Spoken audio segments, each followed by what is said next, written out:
What's going on, ladies and gentlemen? Welcome to the Kennedy Report. Breaking news.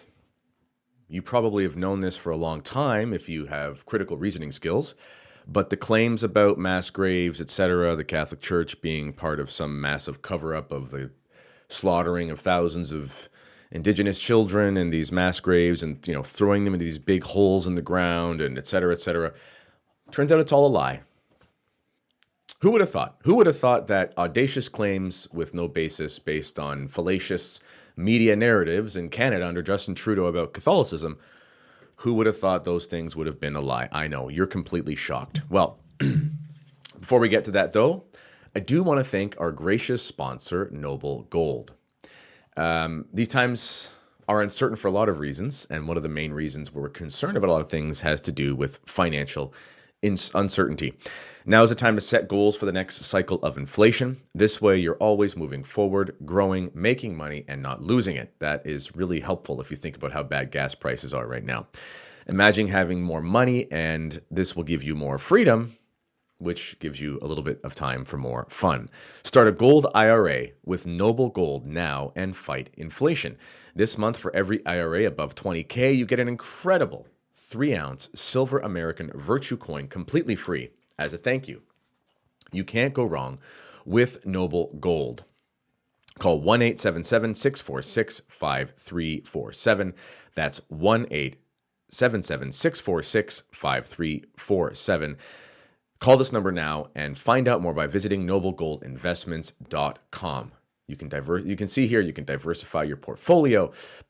You can invest in gold. Their IRA information is very straightforward. I found it very helpful. I myself am not a financial guru, but I find their stuff really helpful. No matter what's going on in the world, having some gold can't hurt. So you can find those links in the description to this video. And thank you again to Noble Gold. Well, it turns out that this mass grave stuff was a hoax. So this morning, I'm going to share my screen here. This morning, there was a article that came out at the National Post. National Post, if you don't know, if you're not Canadian, it's one of the half-decent newspaper outlets in Canada. I mean, they're kind of like, Wall Street Journal. There's some pretty good opinions in there sometimes. I mean, yeah, it's still mainstream media, so a lot of the time they kind of follow they're always a few months behind places like LifeSite. I'll get to how we've written about this before at LifeSite in a second. But it was a good article. And to be honest, whoever wrote this, one of the things that's really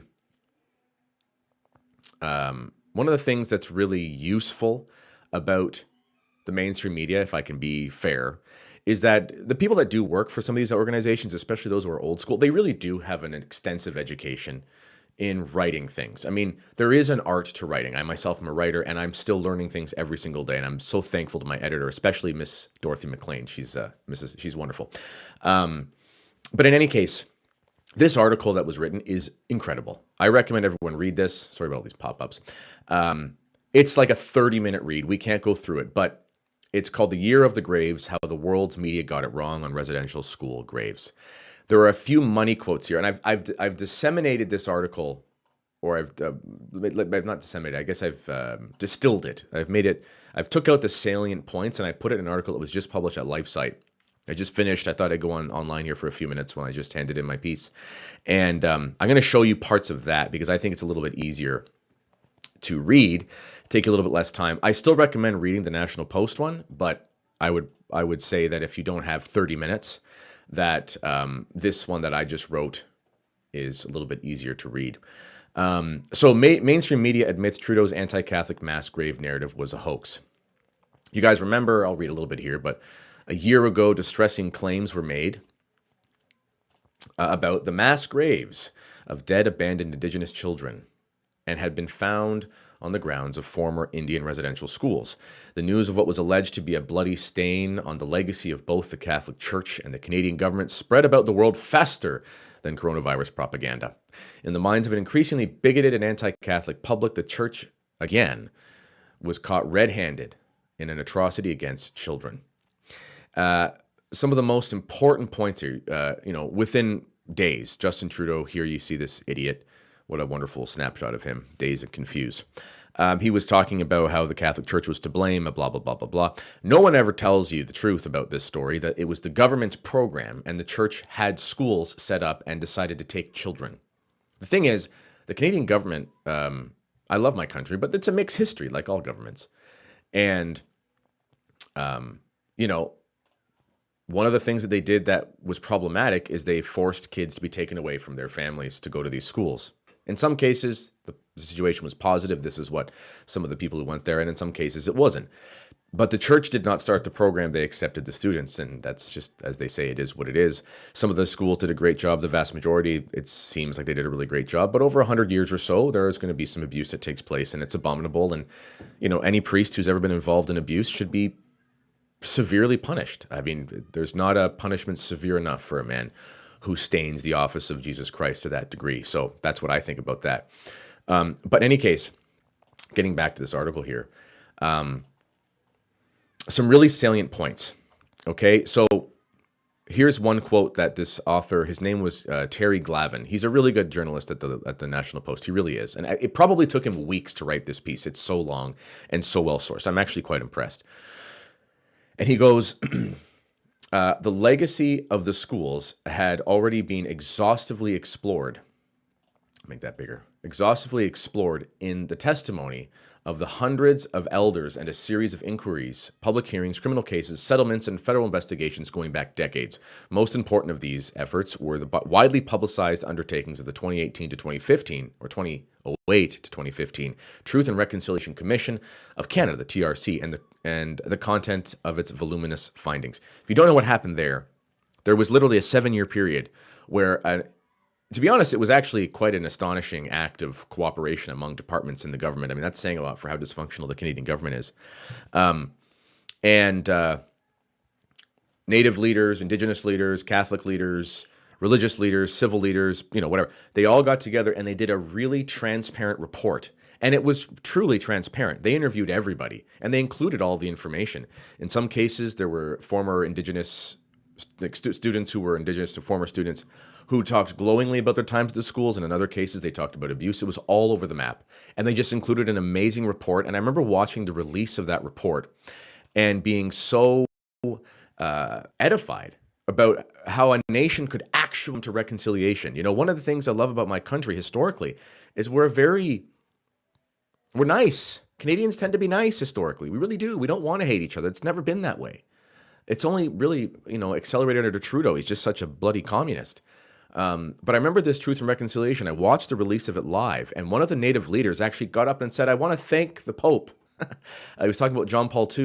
You know, he was the Pope, obviously years before this, but he talked about a meeting he had with that Pope and how wonderful it was and how much he appreciated the church and everything is forgiven and all this kind of stuff. And this moron, Justin Trudeau, he just, you know, he needs his people to be completely at odds with each other. He is a communist. He has to create some sort of class struggle. He cannot exist without conflict. And this is why he's ignored these incredible findings that we saw with this reconciliation committee. And he continues, he says, not a single mass grave was discovered in Canada last year. The several sites of unmarked graves that captured international headlines were either already known cemeteries or they remain sites of speculation even now, unverified as genuine grave sites. So if you look into the research of this, I've written about this at LifeSite before, some of the places that were quote-unquote found as grave sites, these were actually places where tree roots were found. Just tree roots, like things in the soil, and they have shapes to them and they're not really sure. There's more. He continues, and the several sites, well, I said that, not a single child accounted for during the extensively researched commission was located in any of these places. So in the Truth and Reconciliation Commission, they spent 7 years, and they have an account of every single child who ever died while attending one of these schools. It's somewhere around 3,000 over about 100 years. The vast majority of them died from reasons that kids tended to die in these remote communities, influenza and that sort of thing. And in fact, you go back in the history and you find, and he actually adds here, in none of these places were any human remains unearthed. If you go back in the history, Yeah. So someone asks, so hold on, people dug up tree roots and thought this is a body. No, it was ground penetrating radar, and they found abnormalities in the soil. And they took that to be grave bodies because they found them near grave sites. It was totally speculative. The woman who did it was not pushing some narrative. She was just some researcher. And then it caught fire, pun intended. Literally, the churches were set on fire as a result of it. In any case, if you look at the history of the residential schools, what's incredible is that, so it's not as if these people who, and not all the schools were Catholic, a lot of them were run by different organizations. The majority of them were Catholic because the Catholic Church has provided the majority of education in Canada up until a couple decades ago, or whatever, a few decades. But in any case, there are letters. See, the schools were run by the government, or they were paid for by the government, but then they would ask various religious organizations to do the schools for them. That's how it worked. So it was an official policy of the country. If the Catholic Church or any church did not decide to do one of the schools would have operated anyway. This people don't understand. So some of the schools were strictly government schools. They were just like the residential school of whatever, and it was run by the province or the government or whatever, and it was just run by civil servants. Publicly funded school, probably Christian in some way, but it wasn't Catholic. So the Catholic Church decided that they would accept the opportunity to have the students come to their schools. I think it's understandable why you would do that. I mean, if you want souls to be saved and you believe that there is salvation in the Catholic Church and the government's saying we want to open schools and they're asking you to do it, you say sure. You don't get to pick the students that come there. They had no choice over that. In any case, you find all these letters, you can find this correspondence from these priests and nuns and things running these schools, writing to the federal government and saying, our conditions are failing. We need the money you promised us. They're not giving the money they were promised. Our conditions of hygiene are wrong, et cetera, et cetera, et cetera. Like we need better ventilation because of tuberculosis. All of these things were documented. And time again, the petitions were unanswered. So what was the church supposed to do? Just say, kids, go home? Well, they couldn't go home. Sometimes they were literally like a 4-day travel away from their parents. A lot of these kids came from extremely remote communities. Where you couldn't even get there by car. You couldn't even get there until there was the ice frozen because you had to get across the water. Crazy, wilderness type life. And the federal government failed these kids. They did. And Trudeau's dad was one of the greatest failures of this, which is why Trudeau has to blame the Catholic Church and not his dad. In any case, he continues, there's more, and this photo right here of this idiot, Justin Trudeau. This was taken last year, and you can see little landscaping flags, and he's got a little teddy bear. Isn't that nice? He's got a teddy bear. Why does he have a teddy bear? Because apparently he's at a residential school site. Okay, so Trudeau is at a residential school site, apparently, and he's there, showing his love for the children. Okay, and I'm just going to take this off the screen here. He's showing his love for the children by this little teddy bear because Trudeau, loves the children so much that he's a massive, Roe versus Wade fan. So he's kneeling at what's supposed to be a grave. Here's the problem. It is a grave, but what kind of grave is it? Well, let's look. I'll put this back to full screen here. That better? Well, that's not better. Hold on. There you go. There you go. So here it is. I'll make this a little bit bigger here as well. There we go. So this guy, Glavin, he wrote, one of the most totemic images, pun intended, one of the most totemic images from the turbulent summer of 2021, when dozens of churches were burned to the ground, depicted Prime Minister Trudeau holding a teddy bear kneeling at a little flag marking the site of a grave near the former Maryville residential school on the Cowessess Reserve in Saskatchewan's Qu'Appelle Valley.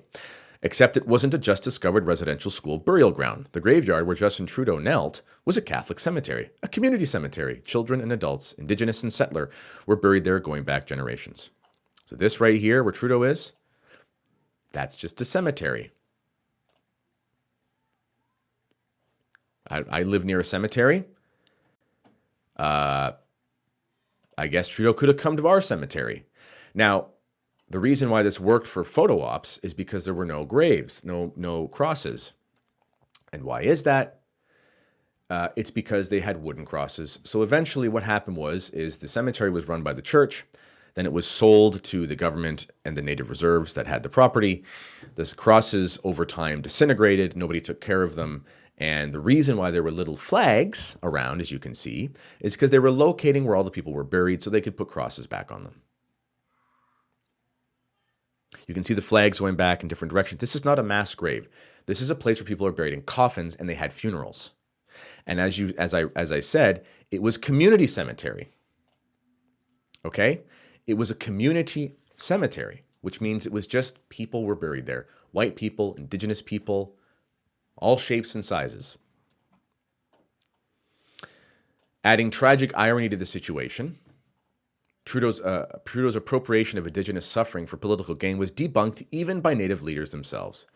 Glavin wrote, the Cowessess people noted from the outset that they didn't discover any graves. The crosses and headstones had gone missing under disputed circumstances decades earlier. Decades! And ground-penetrating radar had been brought in to enumerate and pinpoint the location of each burial. Cowessess chief Cadmus Delorme told CBC News, and CBC is like, we call it Communist Broadcasting Corporation. It's bad. This is a Roman Catholic grave site. It's not a residential school grave site.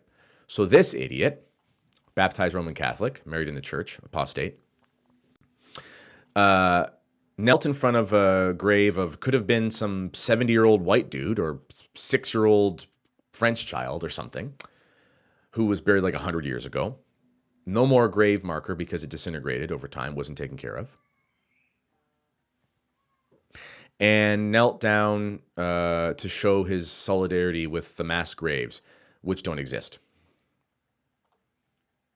You see, in Canada, the last acceptable prejudice is anti-Catholicism. I mean this, I love my country. I really do, in spite of a lot of things, or despite a lot of things. But the last acceptable prejudice here is anti-Catholicism. There's no way anyone could have got away with the lies about another group of faith here in the country. There's no possible way. It's not even possible. Like it's out of the realm of even speculation. It's not even possible in the slightest. And the reason why Justin Trudeau has to demonize the Catholic Church is because he needs us to be, well, first of all, because he's probably demonically influenced, and that makes sense. But he needs us to ignore the devilry that goes on in Parliament, of which he lords over.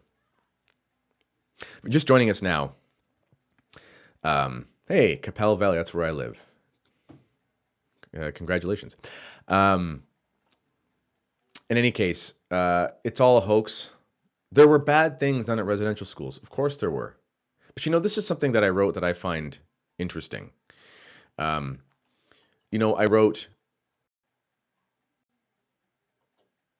Catholics have sinned greatly, and this will always be the case. There is no excuse for evil done by anyone, Catholic or not. But the fact that people so easily succumb to anti-Catholic sentiment when Catholic sins are not even when Catholic sins are not even unearthed, pun intended, only verifies that those who disdain the church are unaware of what she stands for. Is there any organization on earth that sounds the trumpet of the sinfulness of mankind more than the church? I think not. If we are to find demons in the church, it's because we find human beings in the church. In a world of fallen men, some of whom are in the church has the fortitude to call men to repentance, whereas it seems that the world believes it is only the church who should repent. When people will say, I've talked to people about this and I've explained to them how this mass grave thing was a hoax. And they'll say, well, yeah, but, bad stuff still happened in the church. I mean, what about those, nuns who used to hit people with rulers on the hands and things like that? It's like, how much must you hate the church implicitly? Or how little or how badly must you think of the church implicitly that you could allow yourself to get whipped up into the frenzy that took over this country last year? Like, when this news came out, I mean, yes, I'm a believing Catholic, but I'm also not an idiot.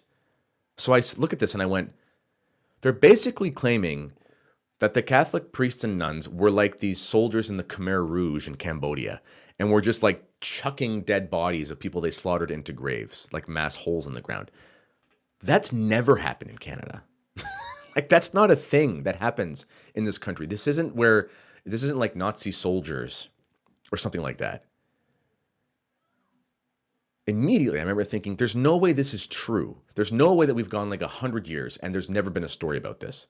We had a national commission that unearthed everything. You know, the Catholic bishops have failed in a lot of ways, but they cooperated with the government and all this stuff. And rightfully so, they just said, here are the documents. Here's what's happened. There's no possible way that anything... How much must you implicitly hate Catholicism where you would believe that this would be the case without ever even thinking, maybe I should verify this. Maybe I should verify whether or not they actually found bodies or whether they found like soil interruptions in tree roots. Maybe I should verify, hey, yeah, Justin Trudeau's in a field with like 100 little flags spaced about 8-9 feet apart. That doesn't really look like a mass grave. I mean, usually mass graves, you don't just dig a hole that's the size of a football field and it's about 10 feet deep, and then you put the bodies spaced out. That's not how mass graves work. That's how graveyards work. That's not how mass graves work. No one was allowed themselves to think critically. No one. I mean, some people, but you know, it's amazing. If something bad had come up about another religious group, even if it was true, I'm not saying I'd want this to happen like to any other religious group. I don't want anyone to go through this nonsense. But if something like this had come up about another religious group, there would have been apologetic skepticism in the mainstream media saying, well, you know, it can't really be that bad because let's look at this. And we talked to a faith leader from there and they said, well, actually, this is what happened and we'll take their word for it and blah, blah, blah. They would have done it. And that's fine. You should do that. But people in this country, I mean, there's lots of wonderful people. I love my country. But anti-Catholicism is the religion of is the anti-religion of Justin Trudeau. It really is. Anyway, that's enough of that. If you're just joining us, turns out the mass grave thing was a hoax. Who knew? And not just like it was a hoax in like a fringe conspiracy sense, but the mainstream media is now going, yeah, it's nonsense. So there you go. Anyway, thanks for joining me. Please like the video, subscribe to the channel. You can check out our sponsor, Noble Gold, because they're awesome. And, you know, pray for Justin Trudeau. He's a baptized Catholic. We should all tremble thinking at our own judgment. But, man, I can't imagine being the leader of a country and causing as much harm to the faith as that man has. Just, wow, that's a lot of responsibility to have on your shoulders as you stand in front of Christ one day. So pray for, I mean this unironically, pray for Justin Trudeau. Yeah. But check out how you can support us. You can become a patron. It's in the link in the description. Link's there. You can also just donate if you think, I don't want to become a patron. I get it. Some people don't like to do the whole patron thing because fine, that's fine. But if you want to throw a few shekels our way, there's a donate button. You can just do a one-time donation. Anyway, thank you for everybody for all their support. Thanks for joining. This has been the Kennedy Report. Until next time, God bless.